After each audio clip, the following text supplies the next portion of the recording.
Is it about time for the big premiere of the new and improved Gino Story Hour, right? Look, what's the worst that can happen? It's new. I don't know about improved, but new. There's only 13,000 people watching. So we're going to do something a little different tonight. Something a little different. On the presentation down there, AJ, you can start and stop the story hour. So I'm going to bring it up to the stage, and I'm going to watch it along with you guys so we can comment. And feel free to press stop on the presentation. I don't know if it's been proven a hoax. I mean, I think it's one of the most important pieces of evidence And there is. here we go.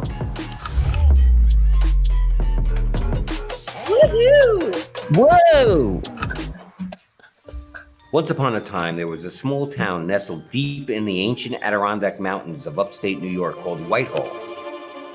Known by some as the Bigfoot capital of the Northeast, Whitehall had a long history of strange occurrences and frightening encounters with a mysterious upright walking ape-like creature that locals referred to as the Abair Road Beast. Even though there's been over 150 sightings of this creature, it's got its name from an incident that happened over a week period that was witnessed by multiple people, including police officers. On a warm summer night in August of 1976, a pair of teenage boys, Paul Gosling and his buddy Marty Paddock, decided to drive out to Abair Road to hang out. Abair Road was a dark, lonely stretch of rural road on the outskirts of Whitehall, surrounded by deep woods.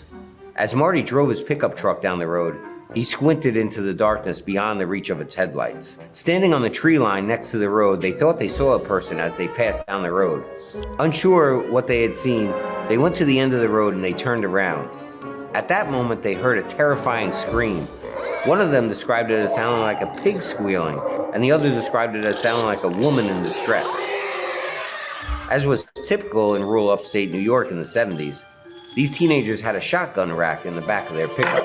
Paul in the passenger seat loaded up the shotgun and hung it out the passenger side window as they slowly crept up to where they originally saw the shadowy figure. However, the beast had the drop on them. While they were turning around, it must have crossed the road and was on the other side now.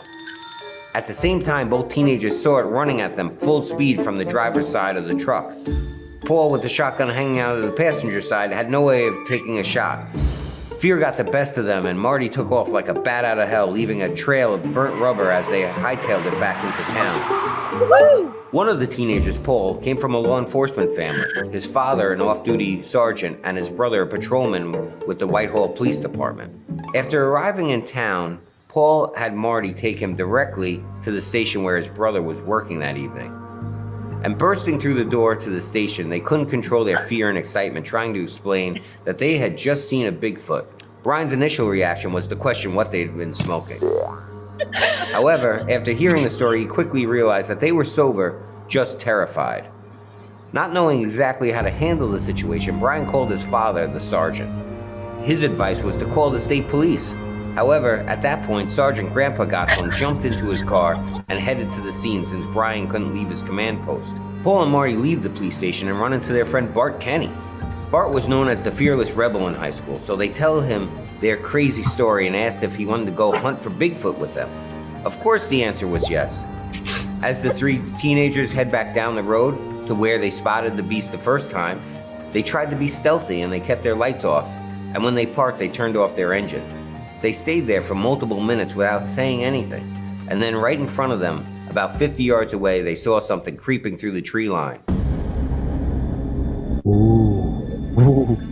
They could hear branches snapping, so they turned on their brights. The beast stepped into the lights, stood there for a while, and then took off into the forest, adding yet another witness to the strange and mysterious beast. They all described it as a 7-foot-tall, slender, muscular creature with piercing red eyes. It resembled a man more so than an ape. It moved with quick determination, and they were positive that it was no man in a costume or a bear. Growing up around these woods, they knew what a bear looked like walking. At this point, Grandpa Sergeant Gosling shows up. with the state police and the local sheriffs, 11 of them all together, and they form a good old-fashioned monster militia. First, Grandpa and Paul, who were walking through the field to where they headlighted the beast an hour earlier. They stop dead in their tracks because they hear the piggishly feminine screaming of the beast. As they run back to the road, one of the officers catches sight of it moving through the trees and loses it quickly. Another sheriff, who is driving down the road with his spotlight on, catches it along the fence line of the property about 100 yards away. He could see its large, piercing red eyes, bigger than a usual animal that he's come across in these woods. It ran through the thicket, and that was the end of that for the evening. The next night, Paul's brother, Officer Brian Gosling, met up with one of the state troopers and decided it was time to set up a Squatch Watch stakeout. After 2 hours in, Brian noticed how silent it was. Not an animal stirring or a cricket noise. It was totally dead silent. He stepped out of the patrol car to try and get a better look. Then from the silence, he hears a swishing noise. He described it as if someone was slowly walking wearing a pair of corduroy pants, but amplified. But what he could tell is that it was coming towards him. Suddenly, no more than 30 feet away, the massive creature emerged partially into the beam of Brian's flashlight. It stood at least 7 feet tall, covered in dark, black, reddish hair. Brian froze with terror, staring into its glowing crimson eyes. With the light blinding the creature, it raised his arms, hiding his face behind its hands. Brian was sure that he was looking at hands and not claws. The creature opened its mouth and unleashed an earth-shaking guttural roar that reverberated through Brian's chest. Paralyzed with fear, all he could hear in his mind was a voice saying, "I'm not going to hurt you. I'm not going to hurt you." It moved quickly as it fled, but turned quickly to give him one more over-the-shoulder glance of its big red Sasquatch eyes before it disappeared into the darkness. After the incident, the local golf course owner said he had a run-in with the Abair beastie a year prior, while on the green of hole number 12. His description included the same red eyes that he described as looking like lasers. Later that year in December, a half-mile away, another farmer claims to have seen the beast and took a few shots at it with a 12 gauge. The shots scared it away, but seemed to have no effect. And if those sightings weren't strange enough, during the same time in upstate New York, and specifically in the Whitehall area, there were multiple UFO sightings and paranormal experiences that were reported to the police. Within a week of the sightings, another Whitehall resident reported that a spherical UFO had landed on her lawn. She called the police and asked them to rush right over.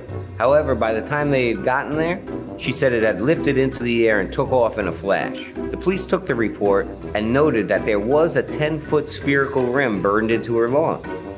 And in what may be the strangest report in 1976, the police have a record of a call where a citizen claims they witnessed a Thunderbird with a 15-foot wingspan flying over the fields of Whitehall. So when you go camping in those dark Adirondack woods, keep an eye out. You never know when a pair of glowing red eyes may appear out of the darkness. The Abair beast is still out there lurking in the shadows, waiting.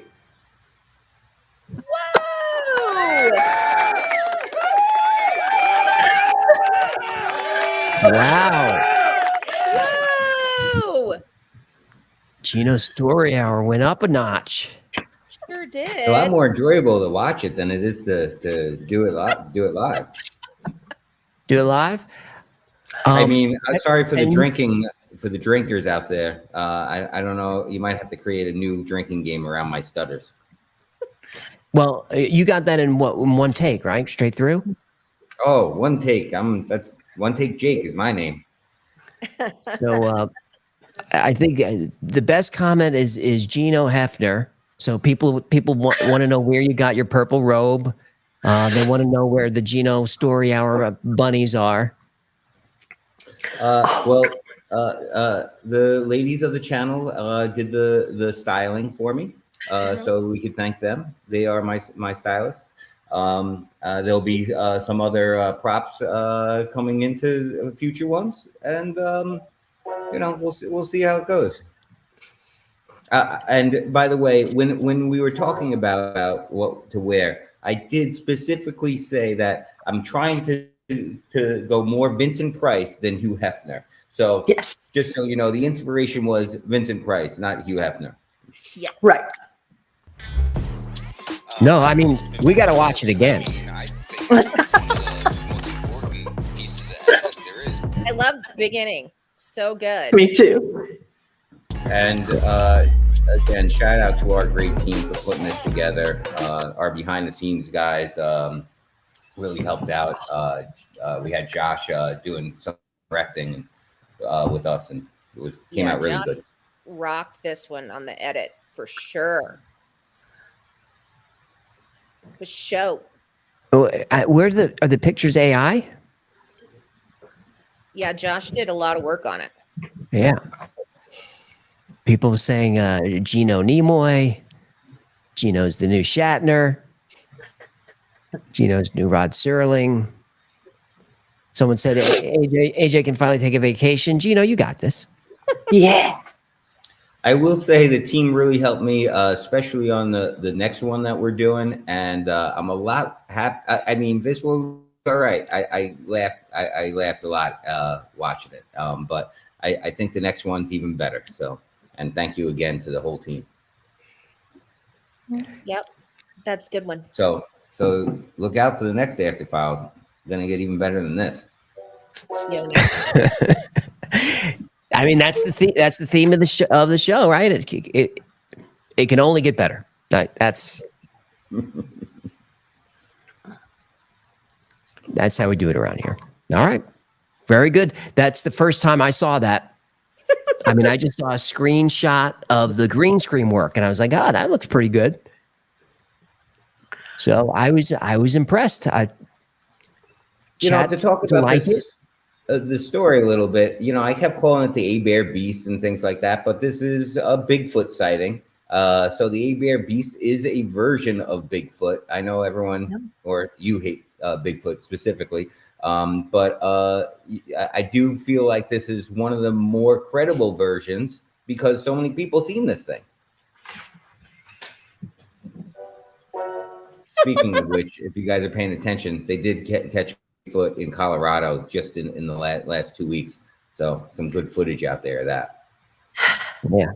And to be really hot in that suit. Nancy J for 20 Canadian. AJ, check with Gino to see if he has some super good espresso you can drink. This tops all your other episodes too. You also hit 71,162 that I saw tonight. What?